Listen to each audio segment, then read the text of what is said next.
È un evento che va catalogato nella storia del Veneto come un grande evento alluvionale, e al punto tale che i dati della piovosità sono dati equiparabili sicuramente a grandi eventi come quelli di Vaia, piuttosto che molto vicini a quella che è stata la grande alluvione del 2010. Io vi dico solo questo, vi dico che comunque il Veneto oggi è attenzionato perché abbiamo provincia di Vicenza, provincia di Padova, il Bisato che spinge, e quindi Battaglia Terme, quelle zone lì, la provincia di Verona, la Val d'Alpone, Monteforte d'Alpone, e poi piovosità in generale. Per questo la Regione ha chiesto lo stato di crisi, ma se non ci fossero state le opere, ha evidenziato il presidente Zaia, per il nostro territorio sarebbe stato un disastro. Abbiamo aperto il bacino di laminazione di Montebello, il bacino di laminazione di Caldogno e il bacino di laminazione dell'Orolo, e complessivamente abbiamo invasato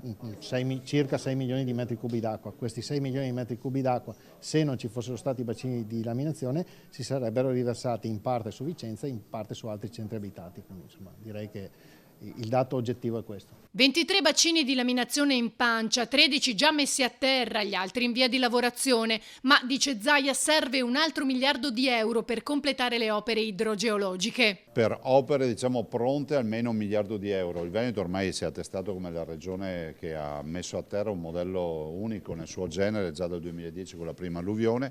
Abbiamo dimostrato che le opere, se si fanno, servono, non sono inutili, e soprattutto prevengono un sacco di danni, perché oggi noi faremo una conta di danni che sarà infinitesimale rispetto al disastro che avremmo avuto ad esempio a Vicenza. Abbiamo messo a terra quasi 600 milioni di euro di opere. Io ho fatto un piano da 2 miliardi e 7, quindi abbiamo realizzato anche molte altre opere che non sono magari visibili ma sono strategiche, che so, gli argini, i muretti fatti a Soave, piuttosto a contenimento del Tramigna, piuttosto che per il fiume Bisato o altro. Attenzionata anche la situazione neve a causa dell'incremento delle temperature. Neve ce n'è stata tanta, sopra i 1500 metri, c'è un rischio valanghe importante.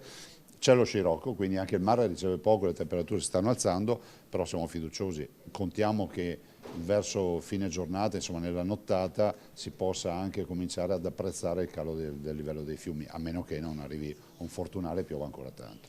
Cosa ci si dovrà aspettare nelle prossime ore? I fenomeni prevediamo che siano in attenuazione nel corso della giornata fino ad esaurimento in serata, poi dopo ci sarà una pausa, pioverà ancora da domani sera e venerdì, però con precipitazioni molto più contenute rispetto a quelle che ci sono state nelle ultime ore.